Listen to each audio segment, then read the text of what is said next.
Alhamdulillahirabbil alamin wa bihi nasta'inu ala umri dunya waddin. Shalatu wassalamu ala asyrafil anbiya'i wal mursalin sayyidina wa maulana Muhammadin wa ala alihi wa sahbihi ajma'in, amma ba'd.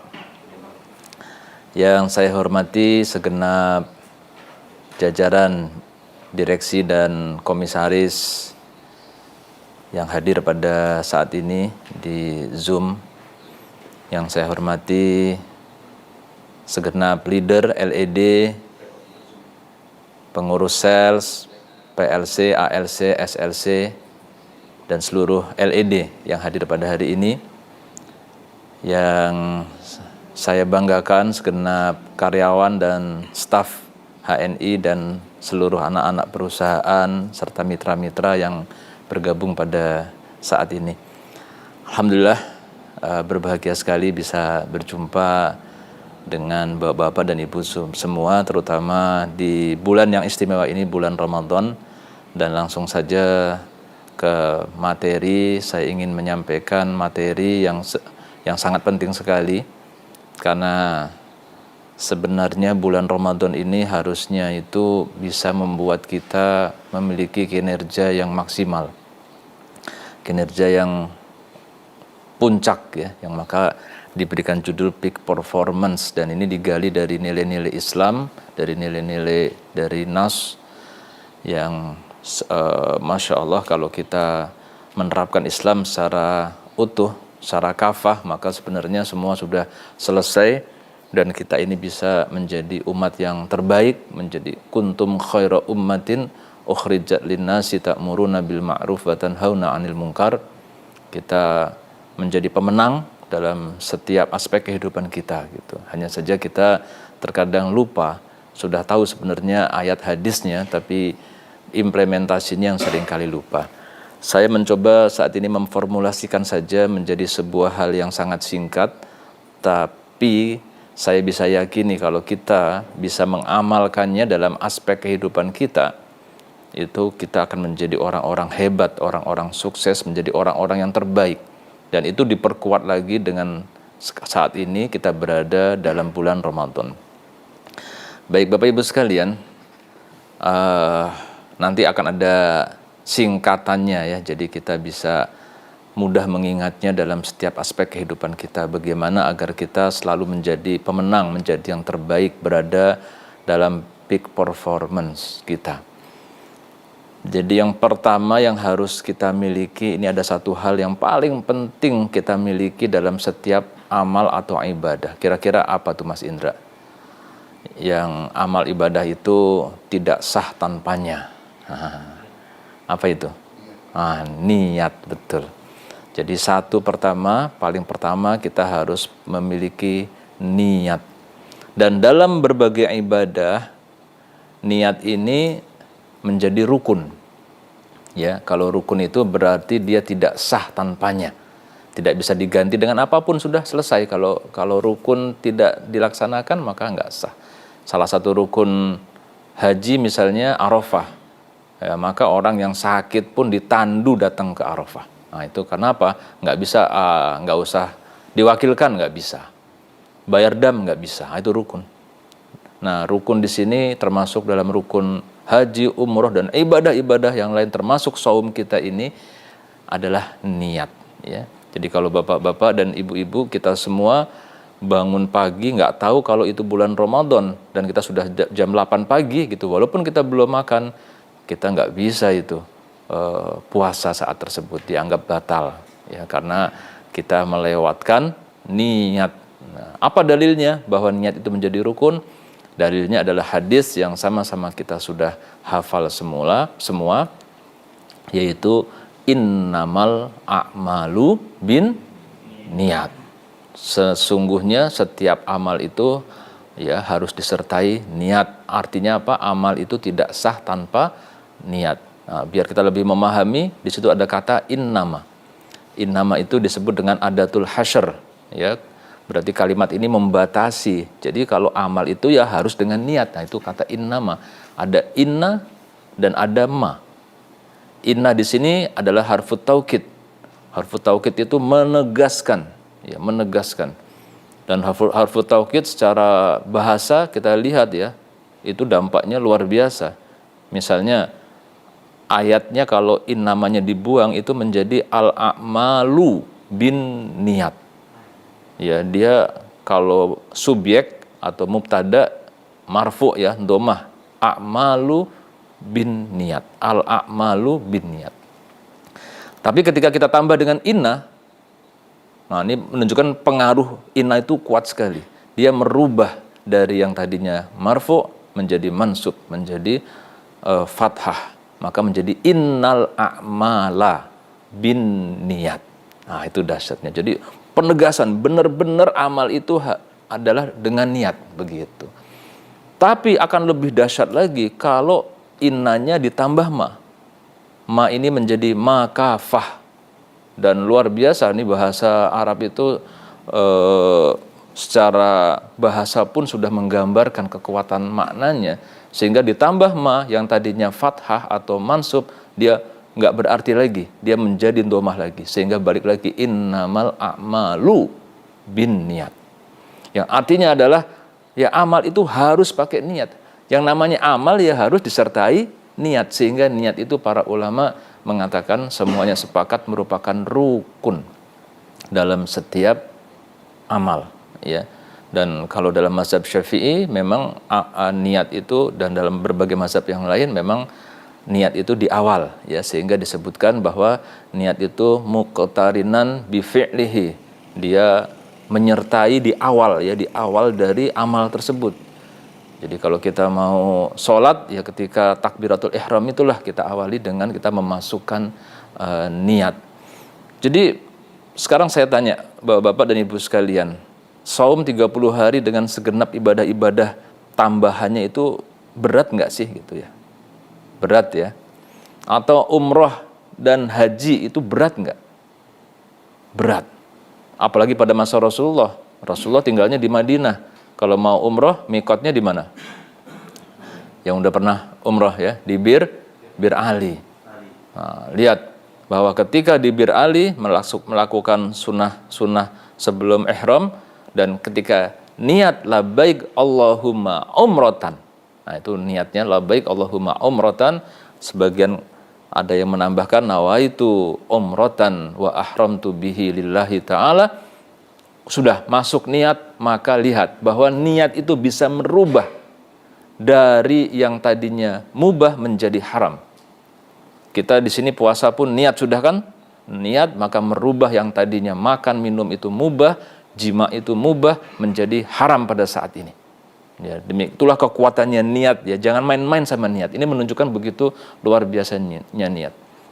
Ya, bayangkan Rasulullah dan para sahabat itu mikotnya dari mana tadi? Bir Ali.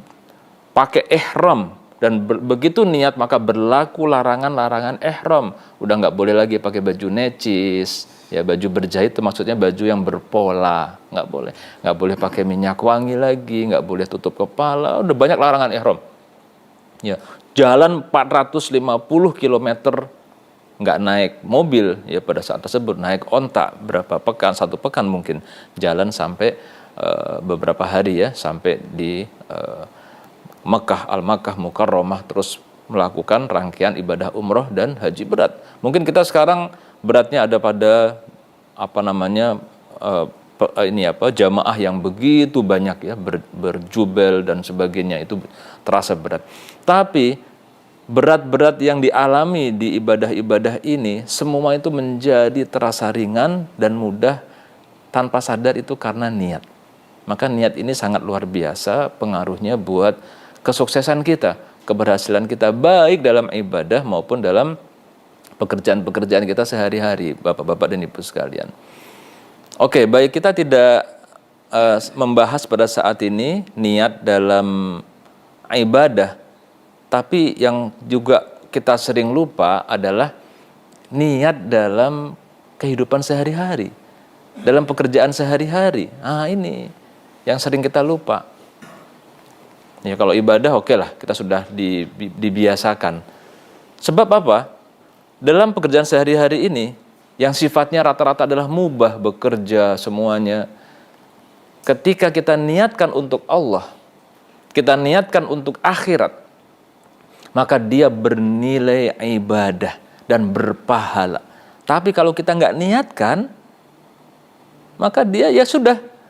Misal ini buat kita nih para karyawan HNI saat ini, tadi siapa misalnya Pak Rizal, Pak Ganiu Rizal dari rumah berangkat kerja, udah berangkat aja, kerja aja dan seterusnya, udah kan capek, lelah, pusing, ya banyak masalah, ya akhirnya apa? Sudah, ya itu yang dialami. Senang juga karena akhir bulan dapat gaji. Tapi begitu gaji diterima, ya sudah, kalau kita tanpa niat, apa jadinya? Ya dapat gaji, dapat duit, sudah sekian juta kasih ke istri buat belanja, selesai. Itu aja yang didapat. Tapi kalau kita sejak keluar rumah, kita niatkan bahwa saya melakukan pekerjaan ini untuk mencari ridha Allah Subhanahu wa taala, untuk menghidupi ya keluarga yang sebagaimana diperintahkan oleh Rasulullah sallallahu alaihi wasallam, bismillahi tawakkaltu 'alallah wala haula wala quwata illa billah, maka setiap langkah kita, setiap tetes keringat kita itu berpahala. Masya Allah, mendapatkan ridho Allah Subhanahu wa taala. Enak nggak coba? Ya, kerjanya sama, capeknya sama, pusingnya sama. Yang satu cuma dapat duit doang, dapat gaji doang. Yang satu dapat pahala yang luar biasa lebih besar.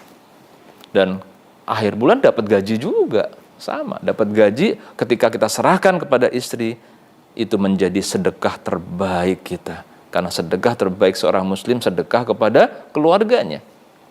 Nah, jadi saya mengingatkan kepada kita semua ini, untuk kita ini jangan sampai lupa niat. Niat itu artinya menyengaja sebuah pekerjaan. Qasdus syai', ya, qasdus syai'i, menyengaja sebuah pekerjaan lillahi ta'ala. Nah, untuk Allah Subhanahu wa taala, orientasinya itu kita arahkan untuk mencari ridho Allah Subhanahu wa taala. Maka itu semua akan bernilai ibadah, Masya Allah. Jadi kalau leader HNI mau prospek PCA, keluar rumah niatkan, saya mau PCA ya Allah agar mendapatkan ridho-Mu, Engkau ridho kepadaku ya Allah. Masya Allah, kan capek lelah di situ, bahkan mungkin kita kecewa di sana. Kita kata mitra kita mengundang 100 orang, yang hadir cuma 2 orang, ya kan? Kita senyum saja. Sehingga Bapak-bapak dan ibu-ibu sekalian, nanti ketika pelaksanaannya, niat ini sangat mempengaruhi dalam pelaksanaan dan implementasinya, gitu kan. Misalnya contoh tadi, seorang leader PCA ke lapangan mengecewakan, katanya 100 orang, yang datang cuma 2 orang, ya. Nah ini bagi dia, dia nggak merasa rugi, karena Allah ridho. Karena yang diharapkan ridho Allah. Jadi ada hasil implementasinya itu, yang penting Allah ridho, manusia nggak ridho, nggak apa-apa, gitu ya. Nggak apa-apa. Nah, jangan seperti orang yang munafik, dia hanya mencari ridho manusia saja, manusia ridho, Allah nggak ridho. Ini bagi orang beriman problem besar, jangan sampai itu terjadi, gitu kan. Nah, apalagi kalau sampai dalam kondisi manusia nggak ridho, Allah nggak ridho, wah itu paling parah itu. Ya koruptor misalnya, udah manusia nggak ridho, dihukum, dia dimurkai Allah juga, itu kan parah. Tapi yang tentu yang terbaik adalah Allah ridho, dan manusia pun ridho, senang dengan kebaikan kita, kedermawanan kita, ya semuanya senang, bahagia, Allah ridho, itu yang terbaik. Maka yang perlu kita sadari dulu di sini, nomor pertama ini niat, ya, bahwa kita harus meniatkan semua buat akhirat. Pekerjaan dunia pun harus diniatkan buat akhirat. Itu ayatnya, man kana yuridu harsal akhirati nazidallahu fi harsih. Barang siapa, mangkana, ya, barang siapa yang dia pekerjaannya, aktivitasnya, hidupnya menghendaki penghidupan akhirat, maka dia akan memperoleh yang diharapkan tadi. Kemudian apa? Nazidallahu fi harsih, akan ditambah, ya, dari yang diperolehnya tadi. Nah, Mufasir mengatakan adalah yang diharapkan akhirat, dia akan ditambah, akhirat dapat, dunia dapat. Masya Allah, minta akhirat, akhirat dapat, dunia dapat.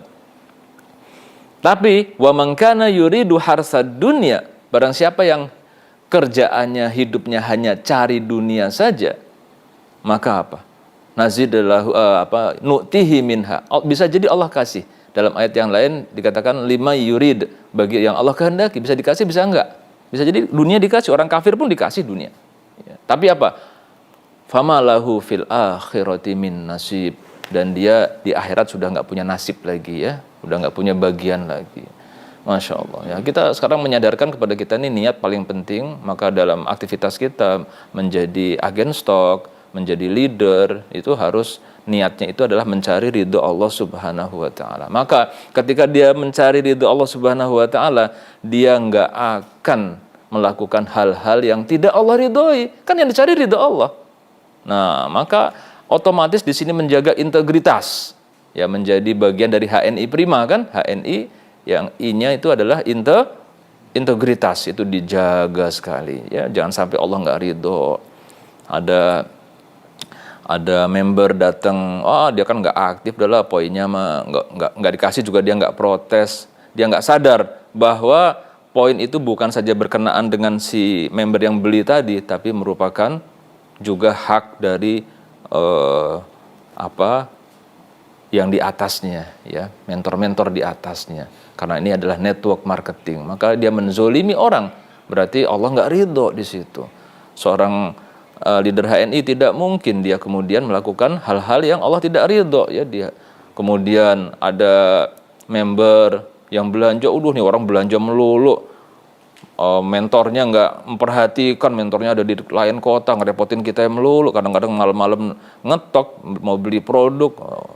Sayang juga ya, coba kalau jadi mitra saya kan enak gitu ya, ditawarin pindah, waduh, pindah jaringan diakalin dengan berbagai cara, nggak bisa, sistemnya memblokir, kan dia masih kondisi aktif, tapi dengan segala cara, apakah nomor KTP-nya dirubah, itu Allah tidak ridho itu, berarti dia niatnya nggak benar.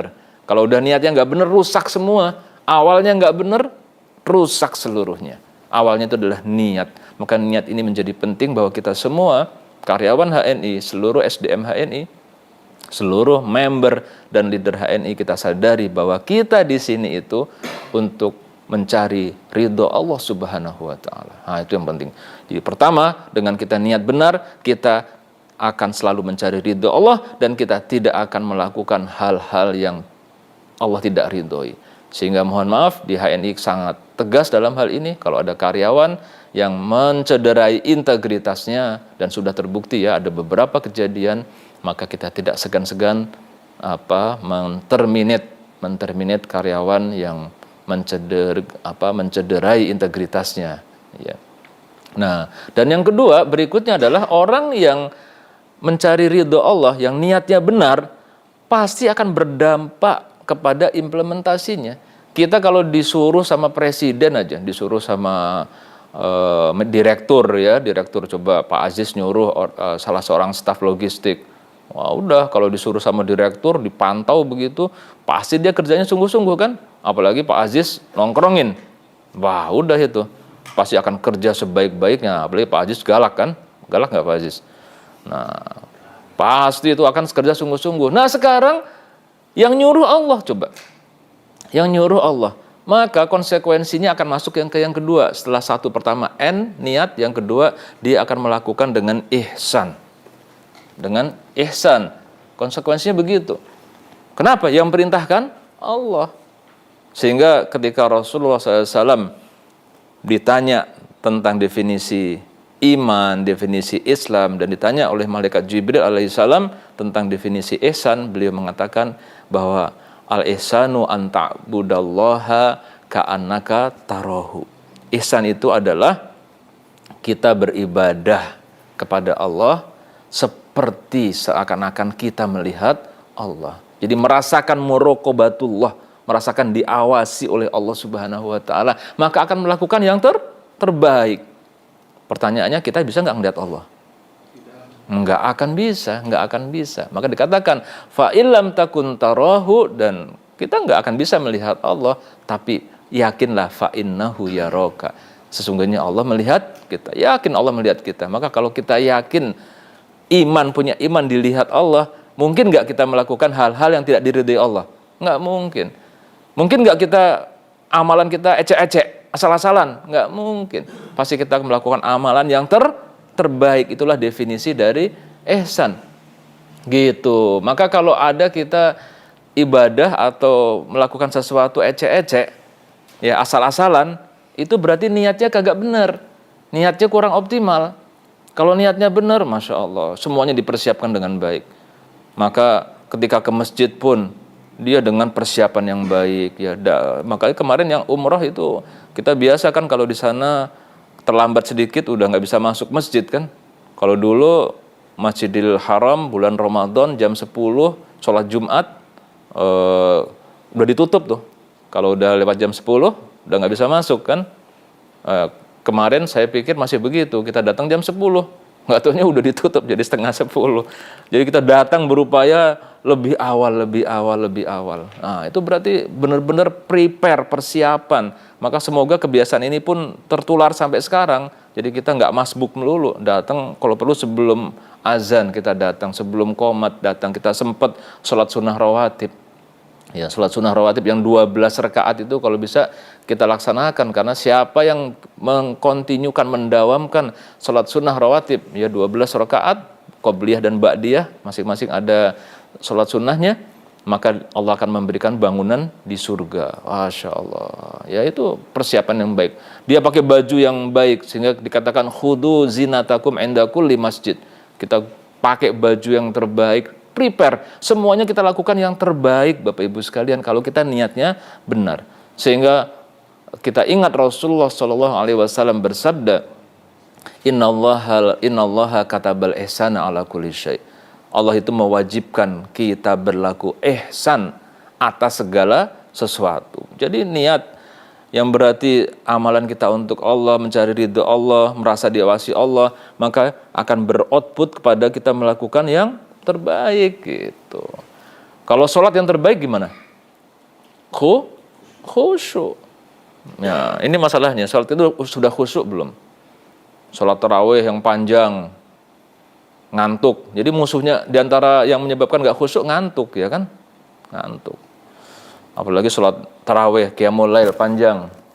Kita harus begini. Bagaimana caranya supaya kita nggak ngantuk saat sholat tarawih, sholat qiyamul lail? Nggak usah itu deh, yang paling gampang. Kita datang ke masjid saat sholat Jumat seger. Begitu dengar khotib ngantuk. Ayo. Siapa yang merasakan demikian ngaku? Nah, ngaku kan? Oke, ini saya kasih resep nih pada saat ini. Insya Allah habis tahu resep ini dan mengamalkan resep ini, bapak-bapak, ibu-ibu akan bisa mengatur ngantuk.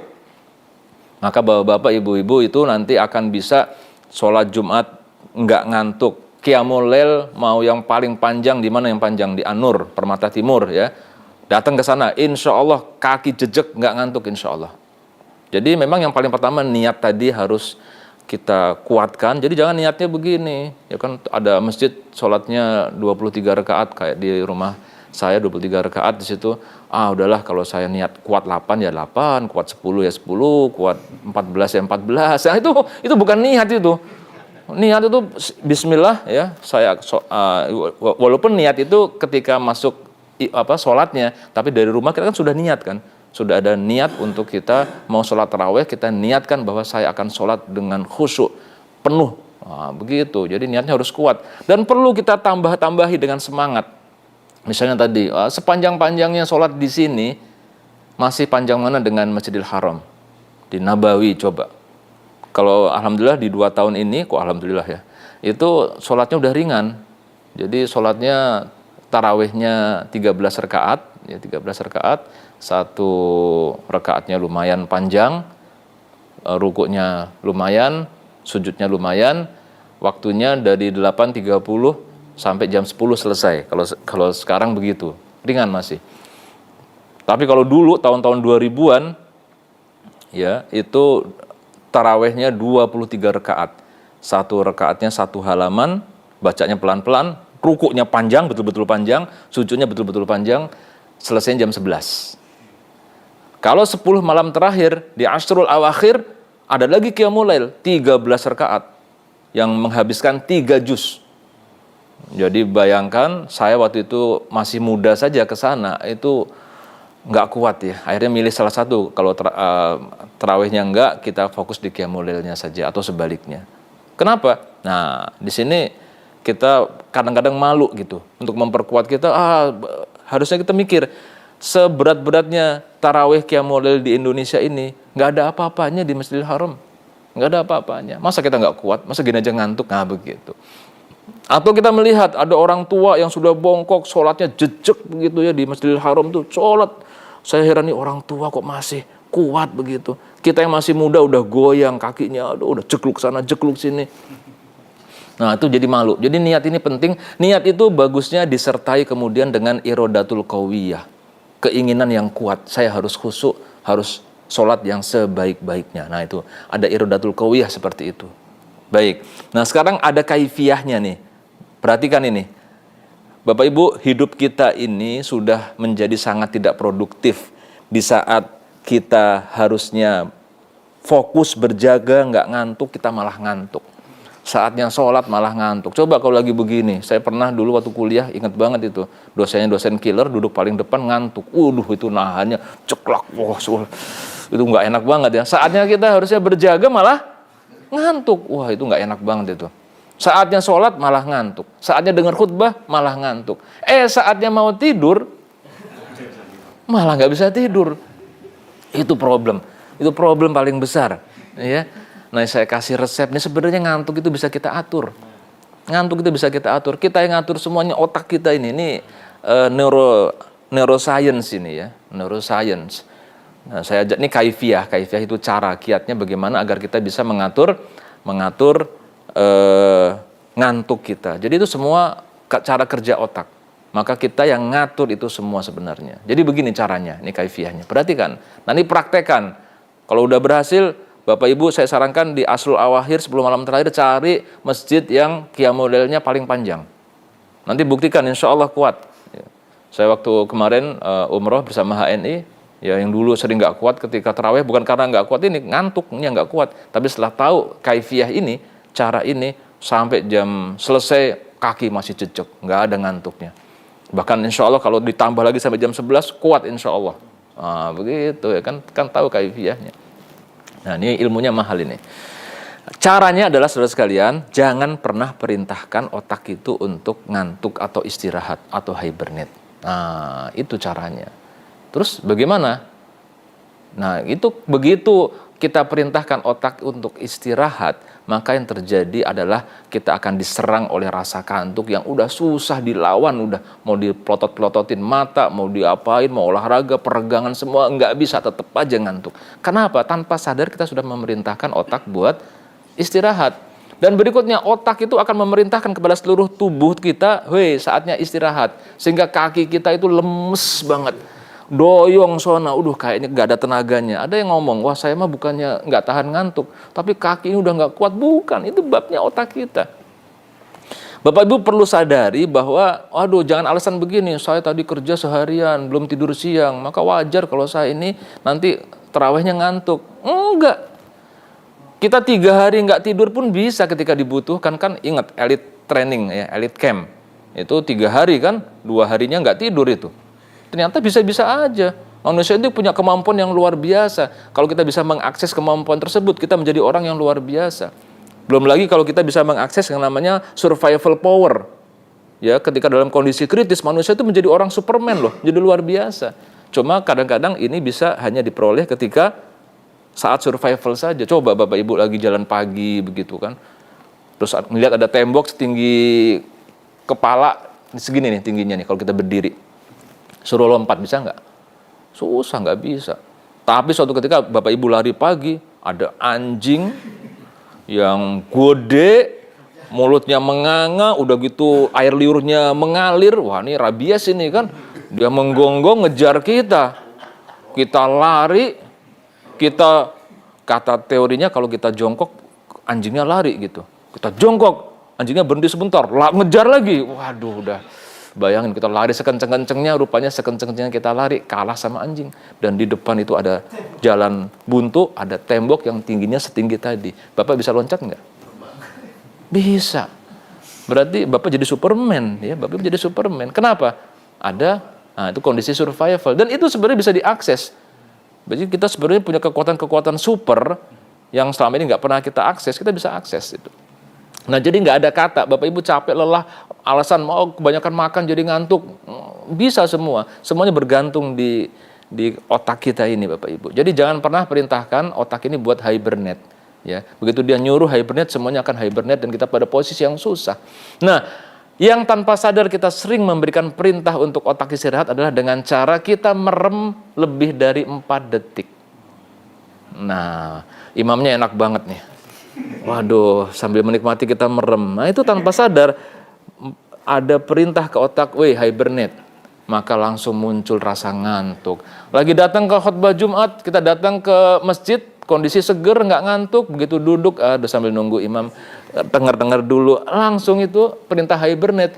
Kita akan diserang rasa kantuk, maka kita itu nggak pernah bisa mendengarkan khotib berbicara. Kenapa? Ya karena diserang rasa kantuk yang luar biasa. Makanya kadang-kadang ada anekdot supir Metro Mini itu bisa masuk surga kalau khotib malah kebalikannya. Kenapa? Khotib bikin jamaahnya ngantuk. Kalau supir Metro Mini ngebut bikin jamaahnya, penumpangnya zikir masuk surga. Ya.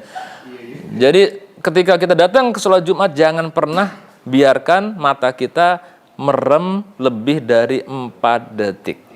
Ya udah, itu resepnya. Entah kita baca Quran atau ketika khutbah maka kita lihat khotibnya gitu ya. Nggak apa, kalau kedip nggak apa-apa, kedip nggak jadi masalah. Yang jangan sampai itu merem, apalagi menikmatin, aduh sambil sujud enak banget dah merem sebentar gitu. Udah tuh, langsung tubuh kita ini hibernate langsung segera. Nah, Bapak Ibu buktikan. Saya sudah membuktikan bahwa insya Allah ngantuk itu bisa kita atur. Bahkan kemarin saya pergi umroh, pulang itu nggak mengalami jet lag sama sekali, nggak ada jet lagnya sama sekali. Dengan cara tadi mengatur tadi ya, saya berangkat terbang itu jam 8 jam berapa ya? Terbang malam jam 8 ya, jam 8 malam. Berarti saat itu adalah harusnya tidur. Maka kebetulan pas terbangnya terbang tidur, maka saya bertekad saat itu tidur gitu, efektif tidur sehingga ketika pagi udah saya nggak mau tidur lagi tuh sampai ke Jakarta pagi jam 8 kurang lebih nggak tidur. Maka ketika malam habis terawih saya langsung yang 23 rakaat di masjid, 23 rakaat. Alhamdulillah kukuh, nggak ada ngantuknya, alhamdulillah. Maka setelah itu selesai terawih jam 9.10 saya harus tidur, maka tidur.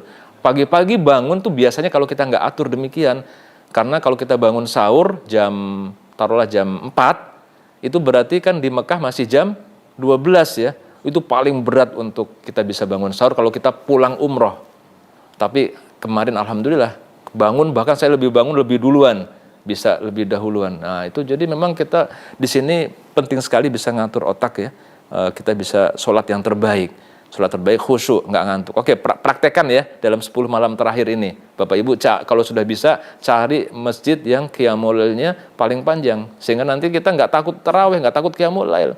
Maka semangat kita datang itu, itikaf segala macam gitu kan. Kadang-kadang kan yang bikin malas itu takut ngantuknya itu. Oke, maka Bapak Ibu sekalian, kita sudah faham ketika kita ulangi lagi, kita niat mencari ridho Allah, maka kita melakukan ihsan yang terbaik. Kalau sholat pun sholat yang terbaik, berarti sholat yang khusyuk. Kalau bekerja pun menjadi bekerja yang terbaik.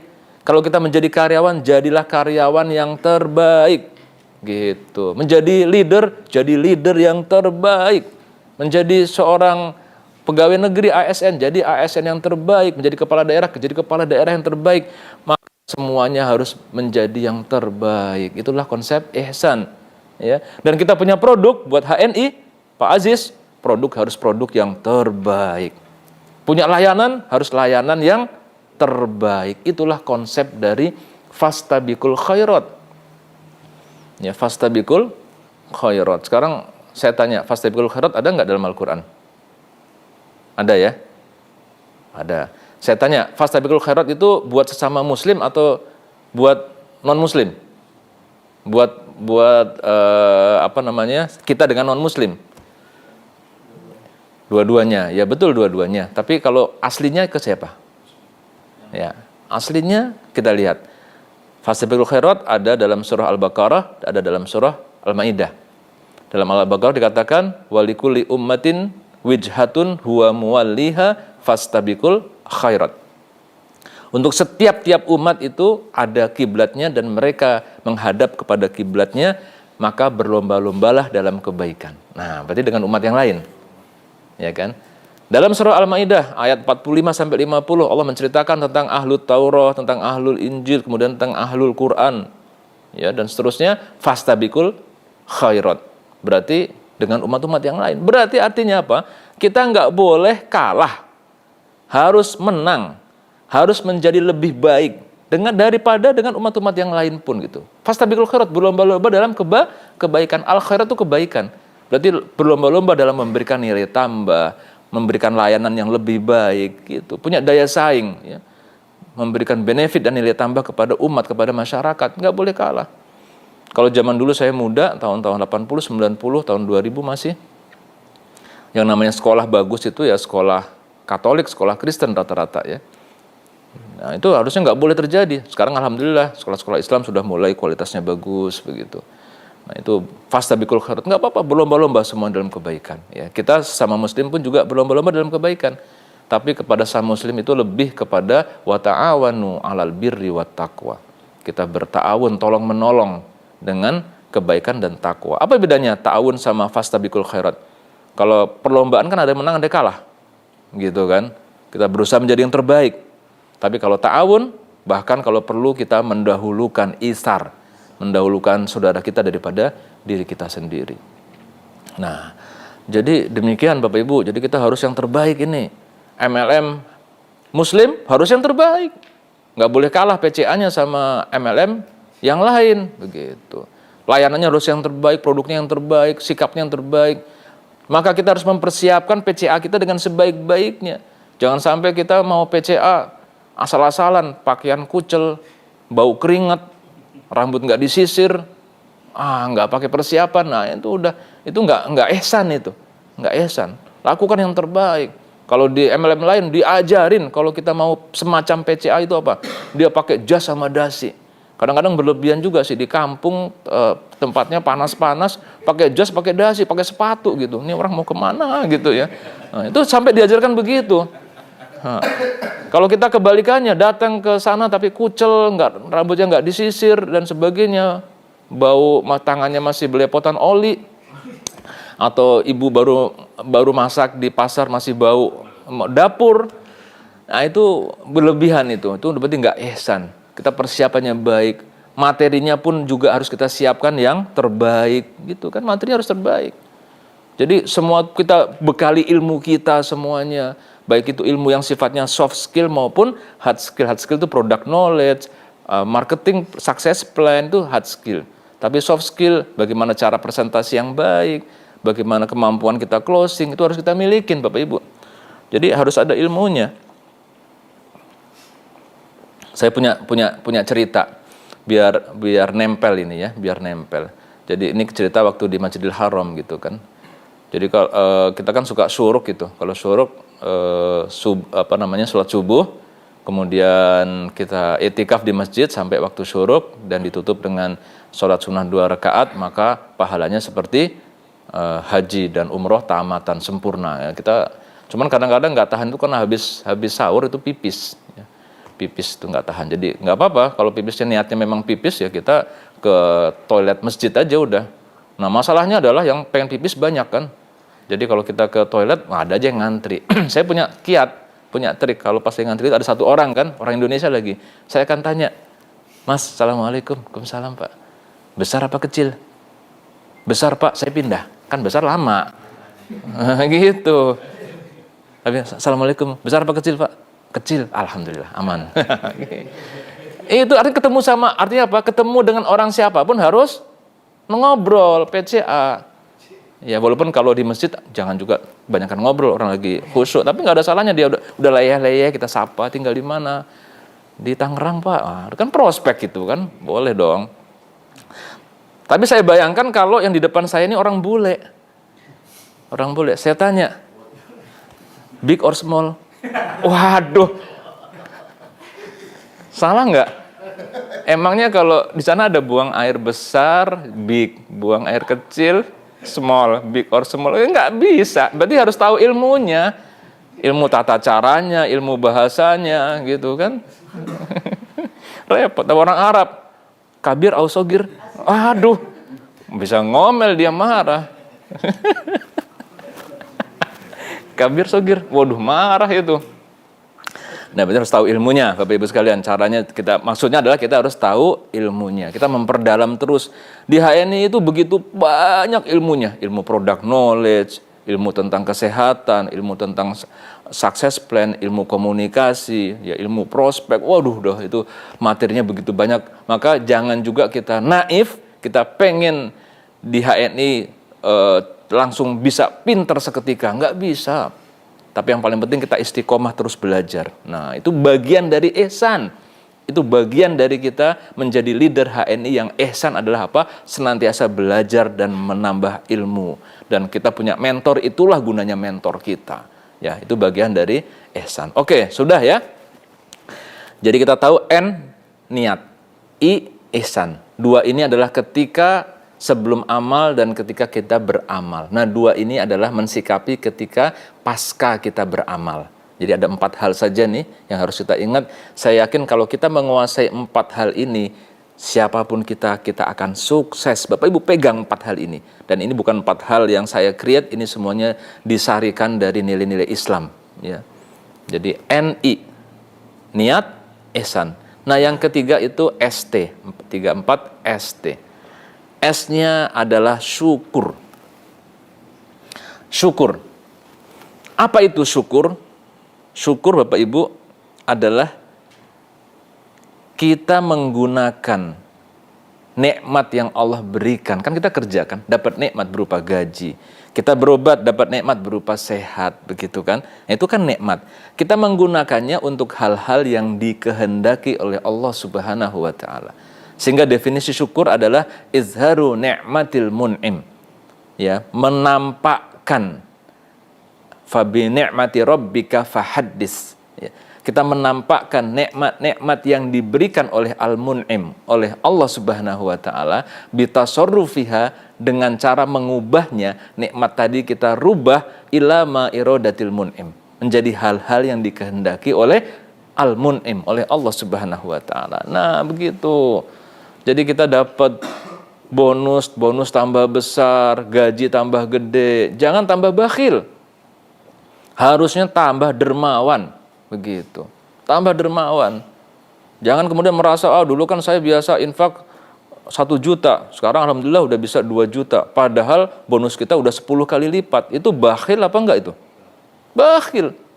Karena dalam sebuah hadis, Rasulullah pernah bertanya sama sahabat, ya Rasulullah, ada orang punya 100 dinar, dia sedekah 10 dinar. Ada yang punya 10 dinar, dia sedekah 1 dinar. Dan ada orang yang punya 1 dinar, dia sedekah 1/10 dinar. Mana yang lebih baik ya Rasulullah? Kata beliau, kullu sawaun. Semuanya sama. Kenapa? Semuanya sedekahnya 1/10. Jadi jangan kemudian kita sudah tambah bonusnya berlipat-lipat, infak sedekah kita pun masih segitu-segitu aja, atau nambahnya itu cuma sedikit. Termasuk juga gaji-gaji kita dan semuanya. Kita buktikan kepada Allah kita adalah orang yang mampu bersyukur dengan cara apa? Dengan cara kita menggunakan nikmat hasil kerja kita ini untuk hal-hal yang dikehendaki oleh Allah Subhanahu wa taala. Kalau kita diberikan sehat sama Allah, kita habis sakit minta sama Allah, diberikan kesembuhan, sudah berobat sembuh, maka kita buktikan bentuk syukur kita adalah kita menggunakan waktu kita, tenaga kita untuk ibadah, untuk amal soleh, untuk hal-hal yang baik, bukan malah buat maksiat. Itu orang yang bersyukur. Nah, Bapak Ibu sekalian, ternyata syukur ini kalau kita perhatikan dalam segala kondisi. Kalau kita mendapatkan kebaikan, maka kita katakan alhamdulillahi bini'matihi tatimmus sholihat. Agar kenikmatan yang kita terima ini semakin menambah kebaikan bagi kita. Begitu. Tapi kalaupun kita mendapatkan sesuatu yang tidak enak, kita katakan alhamdulillahi ala kulli hal. Jadi syukur itu Bapak Ibu sekalian adalah kita tetap bagaimanapun adalah bersyukur kepada Allah. Apa hikmahnya yang kedua ini? Hikmahnya yang kedua adalah kita tetap bersyukur dalam segala kondisi. Artinya dengan cara kita mensyukuri aspek-aspek lain yang Allah berikan kenikmatan kepada kita. Kita ada sakit, misalnya sakit apa? Sakit batu empedu. Nah, kan ada leader kita yang baru kena batu empedu kan, sakit batu empedu sampai kantong empedunya diambil. Kalau dia bisa sabar dengan cara apa? Dia bersyukur. Alhamdulillah Allah kasih masih saya banyak yang sehat. Jantung saya masih sehat. Mata saya masih sehat. Semuanya masih sehatnya. Cuma empedu doang, ini ujian dari Allah. Dia akan bisa sabar. Atau dengan cara dia melihat orang-orang lain yang lebih susah. Dulu pernah kakak saya yang sakit kanker. Beliau sakit kanker, sudah ada luka begitu. Dia datang ke pusat rehabilitasi kanker. Di sana dia menemui orang-orang kanker yang lebih parah lagi, yang sampai sudah bukanya terbuka, udah mengalir nanah segala macam. Maka beliau malah nolongin, beliau malah merasa sehat. Kenapa? Dia melihat orang yang lebih berat lagi. Itulah alhamdulillahi ala kulli hal. Jadi Bapak Ibu sekalian, ketika kita seorang leader datang PCA nih, waduh, udah insya Allah Pak Mentor akan hadir 100 orang, nah, begitu kan, sudah dipersiapkan semuanya. Pas kita ke sana yang hadir cuma 5 orang, kita katakan alhamdulillahi ala kulli hal. Karena kita yakin dari 5 orang ini insya Allah akan muncul leader hebat ketika kita bersikap positif. Ketika kita terus mensyukuri apapun hasilnya. Nah, begitu ya. Jadi Bapak Ibu sekalian, itu diperintahkan untuk kita untuk mencari rizki Allah semaksimal mungkin dan selalu beribadah kepadanya dan mensyukuri apapun yang kita peroleh.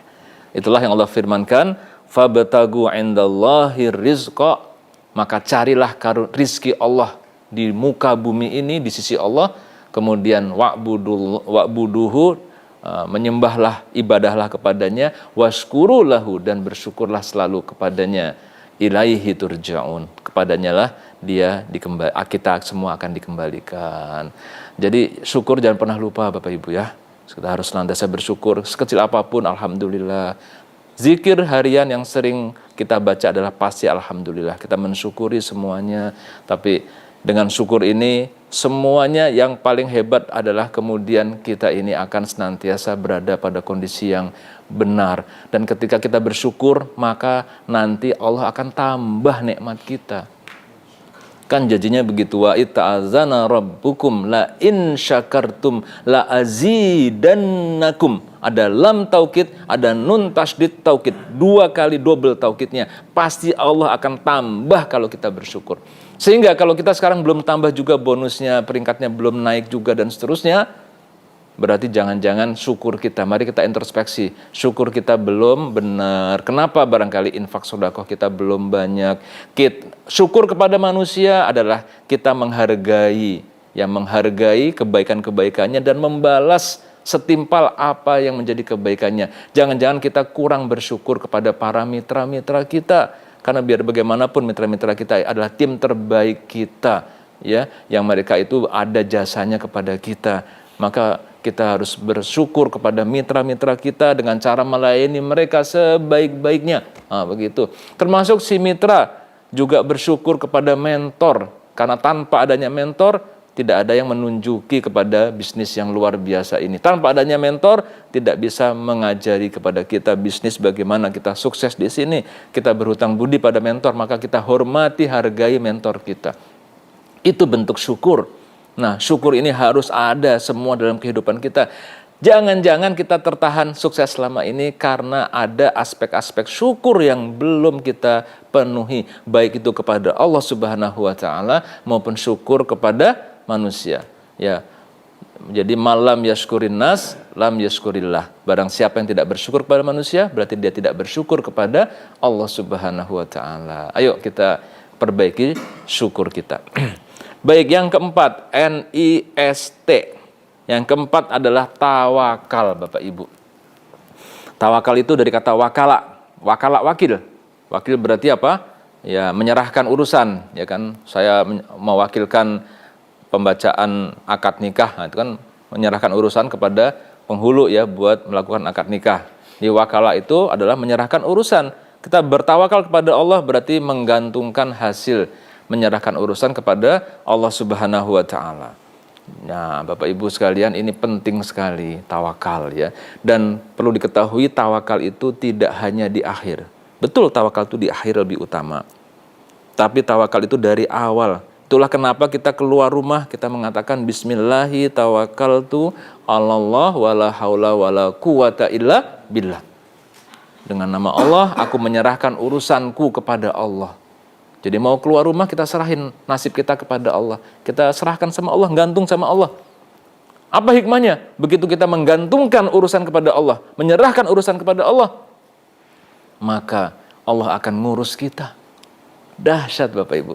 Tapi kalau kita hanya mengandalkan diri kita sendiri, lemah. Itulah yang kita doakan, wala takilna ila anfusina tarfata ain. Ya Allah, jangan biarkan aku bertawakal, menggantungkan hidupku pada diriku sendiri walaupun sekejap mata. Kita gantungkan sama Allah semuanya ini. Bahkan sampai akhir kita dalam hidup harian apa? Tidur kan? Tidur. Kita pun serahkan sama Allah. Allahumma inni aslamtu nafsi. Ini hadis sahih Bukhari. Bagaimana doa sebelum tidur. Bukan cuma bismika Allahumma ahya wa bismika amut. Tapi ada doa yang panjang. Ada ritual tidur. Ya, yang kita lakukan. Nanti ada tadi cara kita bisa nggak ngantuk. Ada lagi cara biar tidur nggak insomnia. Tapi nanti materi sendiri lagi itu. Di antaranya adalah kita punya ritual. Begitu kita sudah melakukan ritual itu, otomatis tubuh itu sudah siap-siap tidur. Ada perintah ke otak buat istirahat. Di antara ritualnya apa? Doa. Ya, Allahumma inni aslamtu nafsi ilaika. Ya. Allahumma inni aslamtu nafsi ilaika wa wajjahtu wajhi ilaika wa farradtu amri ilaika. Kita serahkan semua urusan kepada Allah. Wa alja'tu zuhri ilaika. Aku sandarkan punggungmu kepadamu ya Allah. Masya Allah. Ya kan? La malja'a wala manja illa ilaika. Tidak ada tempat berlabuh dan berlari kecuali kepadamu ya Allah. Nah, itu kan bentuk tawakal itu. Kita serahkan. Begitu kadang-kadang yang bikin orang nggak bisa tidur apa? Pikiran kan? Kita tidur tapi pikiran kemana-mana. Aduh mikirin enggak gitu kan. Tapi begitu kita baca doa ini, kita serahin semua sama Allah. Maka plong, lega, tidur pules. Nah, itu dia resepnya. Nah, tawakal ini Bapak Ibu sekalian, itu harus menjadi kehebatan kita. Tawakal itu kekuatan. Begitu kita menyerahkan tawakal kepada Allah dalam hasil yang baik maupun hasil yang kurang baik, kita tawakal. Hasil yang baik ini dahsyat luar biasa. Bapak Ibu akan sukses selamanya, akan sukses terjaga, nggak mudah jatuh ketika Bapak Ibu bisa seperti nasihat dalam kisah pemilik 2 kebun dalam surah Al-Kahfi. Itu resep itu Bapak Ibu. Apa resepnya? Ketika pemilik 2 kebun, yang satunya sombong, maka kemudian satunya lagi menasihati. Dia menasihati kepada temannya yang mengatakan bahwa ini ana aksaru minka malan wa a'azzu nafaro. Wa qala sahibuhu wa huwa yuhawiruhu ana aksaru minka malan wa a'azzu nafaro. Saya lebih banyak downline-nya, saya lebih banyak mitranya, jaringannya daripada kamu. Jangan belagu dah. Nah, itu bentuk kesombongan, ya kan? Saya lebih banyak hartanya. Itu lebih kesombongan. Pendidikan kamu apa sih? Jadi kesombongan ini yang menyebabkan seorang itu jatuh. Jangan pernah pula merasa paling berjasa. Yang kedua, nasihat yang kedua, laula iddakhalta jannataka qulta masya Allahu la quwata illa billah. Bahwa keberhasilan kita, kesuksesan kita ini kita serahkan kepada Allah. Kita kembalikan kepada Allah. Bukan kepada kekuatan kita, kekuasaan kita, bukan. Kita serahkan semua kepada Allah. Maka kalau bisa menjaga hal ini, kita nggak akan mudah jatuh Bapak Ibu. Jadi penyebab daripada kejatuhan adalah rasa sombong. Dan sombong itu bukanlah, dikatakan bahwa sombong itu bukanlah pakaian yang bagus. Seorang sahabat ketika Rasulullah mengatakan tidak akan masuk surga orang yang ada sebesar biji zarah kesombongan. Maka sahabat bertanya, ya Rasulullah, kami suka pakai sepatu yang bagus, suka pakai baju yang bagus. Apakah itu sombong? Kata Rasulullah, bukan itu sombong. Tapi sombong itu adalah dia tidak mau mendengar orang lain, ya, atau kemudian menolak kebaikan, menolak kalimat hak, ya, karena dia merasa lebih tinggi. Itulah yang namanya kesombongan. Maka kita buang kesombongan. Tawakal itu dengan menyerahkan, jangan pula merasa paling berjasa, baik semuanya, manajemen maupun leader.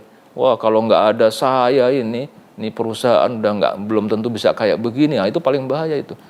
Organisasi manapun biasanya jatuh, hancur itu karena adanya orang-orang yang merasa paling berjasa.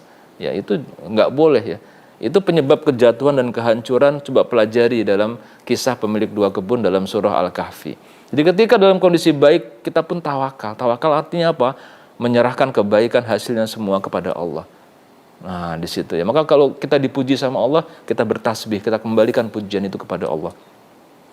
Tapi yang paling luar biasa adalah ketika kita menerima hasil yang kurang kita harapkan, ya, yang kurang baik. Maka inilah tempat tawakal yang terbaik. Dan kita diajarkan untuk mengatakan inna lillahi wa inna ilaihi roji'un. Ketika kita mendapatkan musibah, tawakal kepada Allah. Kenapa? Karena kita yakin, ya, yakin bahwa kehendak Allah lah yang pasti akan terjadi. Dan kita yakin setelah kita ikhtiar punya niat yang baik, kita niatnya udah benar, niatnya sudah lurus, dan kita sudah punya irodatul qawiyah untuk melakukan yang terbaik, dan kita sudah melakukan kerja yang sangat baik sekali, udah maksimal banget, maka nanti tawakalnya enak. Berarti kita yakin bahwa apapun hasilnya itu udah pasti yang terbaik. Sehingga Bapak Ibu sekalian, contoh aja deh yang gampang ya, jadi caleg. Nah, kan baru nih, jadi caleg, kita udah optimal, udah berusaha gitu. Ada caleg berhasil, jadi aleg, ada yang gagal.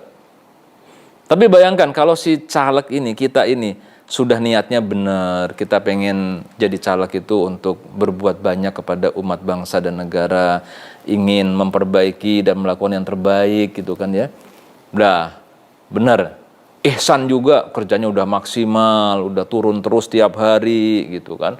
Udah cetak alat-alat peraga dengan maksimal, udah luar biasa lah pokoknya sudah. Di samping tidak melanggar ya, tidak melakukan hal-hal yang menzolimi orang lain sudah. Yang ketiga adalah ternyata dia nggak jadi juga kan begitu hasilnya. Maka dia tetap bersyukur. Syukur alhamdulillah saya masih sehat. Dari cari positifnya. Dari kampanye kemarin saya punya kenalan-kenalan baru, punya ilmu dan pengalaman baru gitu kan. Masih bersyukur ada caleg yang kena tipu. Dia bayar itu ada di sini Jakarta Timur udah keluar 66 miliar nggak jadi juga gitu kan. 66 miliar ya, nggak jadi, Masya Allah gitu. Ada yang sudah keluar 3 miliar, nggak taunya dibohongin. Nah, banyak yang kayak gitu, dia masih bersyukur sama Allah. Dan yang berikutnya apa? Tawakal. Dia yakin bahwa kehendak Allah yang terbaik. Bisa jadi saya jadi anggota dewan juga bukan yang terbaik. Ntar giliran jadi anggota dewan nggak taunya berurusan sama KPK, berujung di penjara. Nah, kan juga tidak malah mendingan enggak kan ya, jadi penyesalan gitu. Jadi akhirnya ketika kita niat dan ikhtiar kita dan kita sudah melakukan hal yang terbaik, maka tawakal kita menjadi enak. Kita yakin bahwa itu sudah hasil yang terbaik. Sehingga ketika ada seorang sahabat yang naik kuda atau naik tunggangan lah, kemudian dia bertemu Rasulullah, udah dilepas saja, dia mau masuk ke dalam rumah, kata Rasulullah, awas kudanya hilang nanti gitu. Kata Rasulullah, saya tawakal ya Allah, ikat dulu baru tawakal. Berarti ikhtiar ini yang harus kita lakukan secara maksimal dulu, baru kita bisa tawakal. Nah Bapak Ibu sekalian, apalagi sekarang kita kaitkan dengan puasa, ini semua 4 hal ini sangat berkaitan dengan puasa kita. Ya, niat udah jelas tadi tuh. Puasa tanpa niat kita nggak sah, ya kan? Berarti niat ini harus menjadi yang sangat penting. Kemudian ihsan, ya, bahwa di dalam ihsan ini di puasa diajarkan bagaimana kita ini di amalan puasa ini amalan yang hanya kita dan Allah yang tahu. Bagaimana muraqabatullah itu betul-betul terwujud dalam puasa ini, sehingga ketika kita dalam sehari-hari kita sikap kita, niat kita dan ihsan kita ini bisa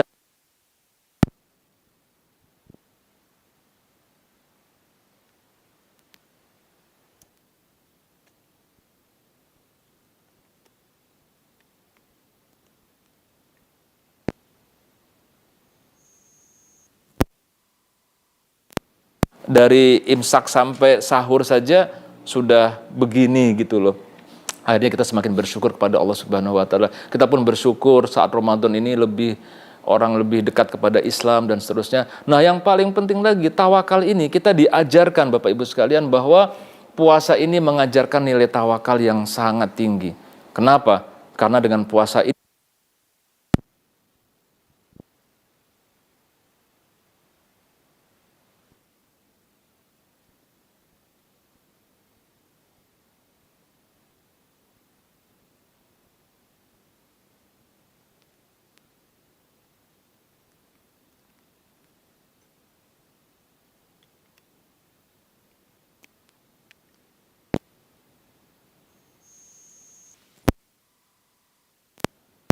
yang absolut hanya kepemilikan dan kekuasaan Allah Subhanahu wa taala. Nah, sehingga akhirnya apa? Kita punya kesadaran tertinggi bahwa dan kita menyadari totalitas tidak ada daya dan kekuatan kecuali hanya milik Allah Subhanahu wa taala. La quwata illa billah. Dan akhirnya ketika kita memperoleh kebaikan-kebaikan, kita berhasil prospek, kita punya jaringan yang kuat, kita katakan Masya Allah la quwata illa billah. Darinya barangkali kita bisa umroh, kita haji, kita katakan Masya Allah la quwata illa billah. Kita bisa bikin rumah tahfiz, bisa bikin pesantren, maka nggak nepuk dada, kita katakan Masya Allah la quwata illa billah. Kita bisa beli mobil, bisa beli rumah yang baik buat keluarga kita, kita katakan Masya Allah la quwata illa billah. Itu tawakal yang sangat luar biasa. Nah, Bapak-bapak dan Ibu sekalian, akhirnya dengan udah pegang 4 ini saja, selalu kontrol, muhasabah amal-amal kita, pekerjaan kita dengan 4 hal ini, maka insya Allah saya yakin siapapun kita itu akan sukses, ya. Apa? Pertama, N, niat. I, ihsan. S, syukur. T, tawakal. NIST. Kalau mau ingatnya, N itu dari membentuk kata nomor. 1 ST itu first. Jadi agar kita menjadi nomor 1, menjadi yang terbaik, NIST selalu kita lakukan. Number first, number 1 kan, NIST.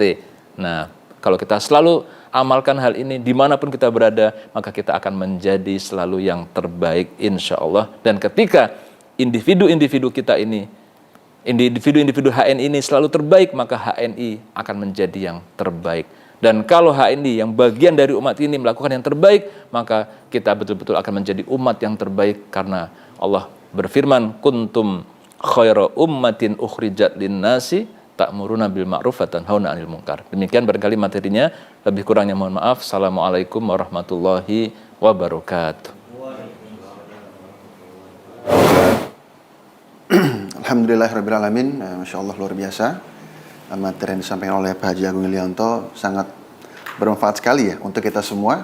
Apalagi di bulan Ramadan, bulan penuh keberkahan, bulan dimana kita harus berpacu meningkatkan amal ibadah dan juga amal soleh, karena semuanya akan diganjar pahala yang sangat luar biasa oleh Allah SWT. Tadi saya ulang lagi, ada 4 nilai yang perlu kita tanamkan, yaitu pertama niat, kemudian ihsan, ketiga syukur, dan juga tawakal. Apalagi tadi juga diberikan resep bagaimana menghilangkan ngantuk saat sholat Jumat bagi para laki-laki ya. Barangkali yang di Masjid LO ini sering ada yang ngantuk ya, sampai perlu mandi dulu sebelum Jumatan ya itu. Dan juga tadi ada beberapa tips yang beliau berikan, mudah-mudahan kita bisa tanamkan dan juga bisa kita jalankan. Mohon izin Pak Haji Agung, ada pertanyaan? Silahkan. Yang dari rekan-rekan bertanya. Yang pertama tadi ada dari, saya bacakan, Mas Jagat. Assalamualaikum warahmatullahi wabarakatuh. Afwan Ustadz, izin bertanya, bagaimana cara mengokohkan niat menjadikan kehidupan dunia sebagai bulan Ramadan agar senantiasa diridhoi oleh Allah dan kehidupan akhirat sebagai hari raya karena perjumpaan dengan Allah Subhanahu wa taala, seperti itu. Silakan Ustadz. Ya boleh ya mentafsirkan perjalanan hidup kita demikian. Hari raya itu adalah puncak kemenangan ya. Tapi saya jadi ingat nih, pertanyaan ini jadi mengingatkan bahwa niat itu di awal atau bukan di awal ya? Awal, karena memang definisi nikmat itu, niat itu adalah muqtarinan bi fi'lihi. Nah, niat itu, dan kalau dalam kitab-kitab klasik dikatakan bahwa wa mahalluha al-qalb. Jadi semua imam yang 4 itu sepakat niat itu tempatnya di hati. Cuma nanti akan berbeda-beda dalam melafazkan. Kalau Imam Syafi'i melafazkan itu adalah sunnah. Kalau imam yang lain ada yang mengatakan adalah mustahab ketika dia sudah pikun. Nah, kan kalau udah pikun dia nggak tahu nih sholat apa dan sebagainya, itu mustahab untuk melafazkan niat. Tapi yang ada bahkan imam mazhab yang lain yang mengatakan itu bid'ah. Tapi itu lain-lain, kita hargai. Cuma begini, niat itu di awal, betul. Niat itu adalah tadi apa? Qasdus syai'i lillahi. Menyengaja suatu perbuatan, nah, dan itu diorientasikan untuk Allah. Tapi ketika kita sedang beramal, di tengah-tengah amal, seringkali tadinya niatnya adalah untuk Allah.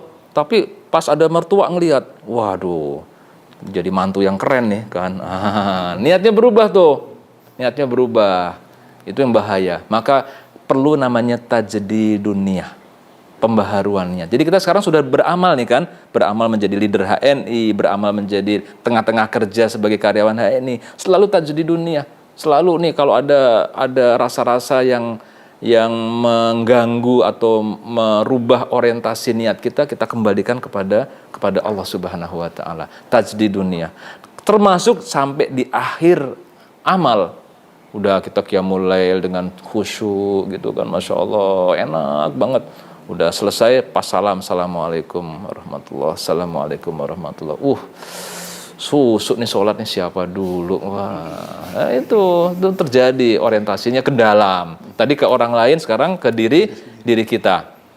Nah, maka perlu tajdidun niyah. Sehingga niat ini memang qoblal amal, kita niat yang sesungguhnya, tapi melakukan tajdidun niyah endal amal dan ba'dal amal. Itu selalu kita jaga niat. Saya yakin banget kalau niat ini kita jaga dalam semua aspek kehidupan kita, Bapak Ibu, untuk Allah Subhanahu wa taala. Masya Allah, itu kekuatan kita yang sangat luar biasa. Nah, tadi oke lah kalau kita ibaratkan seperti Ramadan, kita sekarang niat di awal, terus kita kerja, kita ibadah semuanya, nanti kita akan panen ketika hari raya, boleh saja untuk mengkiaskan seperti itu. Iya, terima kasih. Baik, ada lagi pertanyaannya, Mbak Dari? Cukup ya? Cuma satu. Baik, alhamdulillah, terima kasih bagi yang bertanya. Mungkin yang di sini ada yang bertanya? Satrisdi, rekan-rekan sekalian? Cukup? Baik, mohon izin Pak Haji Agung kita akhiri. Mohon untuk bisa ditutup dengan doa bersama-sama. Ya, baik, mari kita berdoa bersama-sama, semoga Allah istijabah doa kita, dan mari kita awali dengan membaca Ummul Kitab Al-Hadiniyah wa ala kulli niyatin sholihah. Al-Fatihah. A'udzubillahi minasyaitonirrajim. Bismillahirrahmanirrahim. Alhamdulillahirabbil alamin arrahmanirrahim maliki yaumiddin. Iyyaka na'budu wa iyyaka nasta'in. Ihdinas siratal mustaqim. Siratal ladzina an'amta 'alaihim ghairil maghdubi 'alaihim waladdallin. Amin. Bismillahirrahmanirrahim. Alhamdulillahirabbil alamin hamdan na'imin hamdan syakirin hamdan yuwafi ni'amahu wa yukafi'u mazidah. Ya Rabbana lakal hamd kama yanbaghi li jalali wajhika wa 'azimi sultanik. Allahumma shalli ala sayidina Muhammad wa ala ali sayidina Muhammad. Rabbana dhalamna anfusana fa illam taghfir lana latarhamna lanakunanna minal khasirin. Rabbana ighfir lana dhunubana wa liwalidina warhamhum kama rabbawna shighara wa li jami'il muslimina wal muslimat wal mu'minina wal mu'minat al ahya'i minhum wal amwat. Rabbana hab lana min azwajina wa dhurriyyatina qurrata a'yun waj'alna lil muttaqina imama. Rabbana hab lana minas salihin. Rabbana hab lana min ladunka dzurriyyatan thayyibah innaka antas sami'ud du'a. Allahumma sakhkhir lanal arzaq wal futuhat kulli hinin wa sa'ah wa hawin alaina kulla sa'bin wa yassir alaina kulla asir wahfaz syarikatana HNI min kulli su'in wa makruh wa waffiq qa'imina 'alaiha wa mansubiha wa kulla musyarikin fiha lima tuhibbu wa tardah waj'al amalana wa juhdana wa kasbana naf'an linnasi wa izzati lil islami wal muslimin. Allahumma hfaz war'a syarikata HNI ij'al hadhihi syarikata fakhran li ummati wad daulah wa tusahim fi izzatil islam wal muslimin ya arhamar rahimin. Rabb Allahumma innaka afuwun karim tuhibbul afwa fa'fu anna. Allahumma innaka afuwun tuhibbul afwa fa'fu anna. Allahumma innaka afuwun karimun tuhibbul afwa fa'fu anna ya karim. Rabbana atina fid dunya hasanah wa fil akhirati hasanah wa qina adzabannar. Wa sallallahu ala sayidina Muhammadin wa ala alihi wa sahbihi wa sallam walhamdulillahi rabbil alamin. Alhamdulillahi rabbil alamin. Alhamdulillah kita sudah berada di penghujung acara. Tadi juga sudah ditutup dengan doa. Mudah-mudahan materi hari ini bisa kita amalkan, bisa kita catat, bisa kita jalankan, dan juga barangkali bisa sampaikan juga kepada teman kita yang lain yang belum tahu, karena ini merupakan suatu amalan yang sangat luar biasa. Dan pastinya bagaimana kita menjalani hari-hari kita dalam bekerja, dalam beraktivitas. Ini semua 4 hal tadi menjadikan nilai penting agar kita menjadi insan terbaik. Insya Allah mudah-mudahan Allah balas dengan surganya. Amin ya rabbal alamin. Baik, mohon maaf apabila ada salah kata maupun ada kekurangan selama acara ini. Mudah-mudahan kita bisa berjumpa lagi di kesempatan berikutnya. Kami mohon pamit dan juga kru yang bertugas mengucapkan terima kasih. Sampai jumpa. Kita tutup dengan hamdalah. Alhamdulillahirabbil alamin, dan disempurnakan dengan doa kafaratul majlis. Subhanakallahumma wa bihamdika asyhadu an la ilaha illa anta astaghfiruka wa atubu ilaik. Assalamualaikum warahmatullahi wabarakatuh. Waalaikumsalam warahmatullahi